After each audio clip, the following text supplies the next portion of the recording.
Time now for your forewarned weather with Cedric Haynes.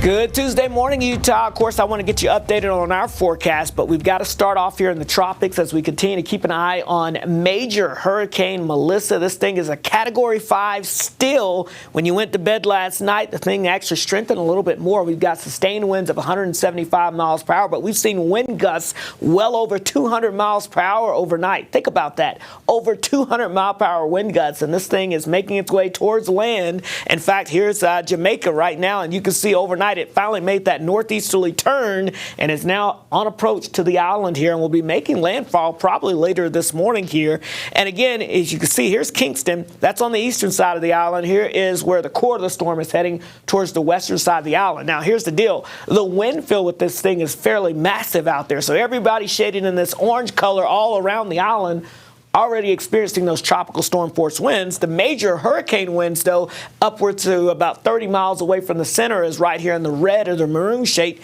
And you can see here's the southern tip of the island here, and it's on approach there. So here come those very strong winds onto the western shore of Jamaica. So here's the latest here. This is going to be the first Category 5 hurricane to ever make landfall in Jamaica, at least since records have been kept all the way back to the 1800s. It's the 8th strongest hurricane that we've had in the Atlantic Basin ever. So we've had some strong storms out there, including things like Katrina, Andrew, all those type of hurricanes. This is the 8th strongest one ever. Landfall again is expected sometime around mid-morning today or into the midday time frame here.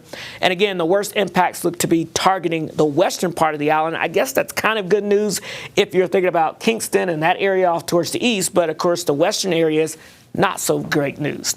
High pressure, though, for us, giving us cold and clear conditions as we clear things out across the western half of the country. That's our major weather story. The cold air, temperatures anywhere from 10 to 20 degrees colder than where they were yesterday at this time. Right now, we've got 31 in Salt Lake City, 22 in Logan, 22 in Heber, 30 in Price, 25 in Milford. I've got 26 in Vernal, 39 degrees in Moab, 33 in Blanding, 31 in Cedar City, and 52, maybe the only somewhat not in the 30s spot as you get down towards St. George. For today, the Wasatch Front, we're going to be seeing these highs climbing into the low 50s, so I guess about 3 degrees warmer than yesterday at least.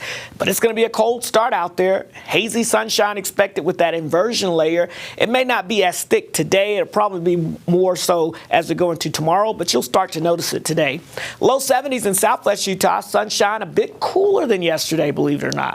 So high pressure, that brings us to cooler temperatures, but the hazy conditions, and the haze will be the big story here, was that inversion layer where we get that warm layer of air that's trapped in the midsections of the atmosphere. It doesn't allow the atmosphere to mix up, so that's why we deal with that. But eventually we'll get a weak system to move through on Thursday to our north. It won't do much but shift the winds, but it will also help to clear out that inversion layer. So then we'll just talk about high pressure, sunshine, and maybe even some warmer temperatures as we get towards the upcoming weekend.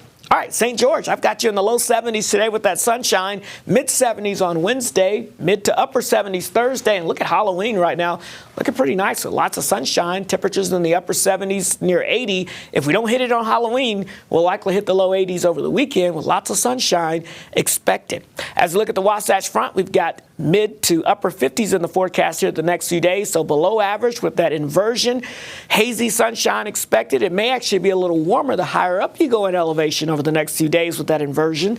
Otherwise, as we get towards the end of the week, low 60s for your Halloween with sunshine and above average temperatures for the weekend.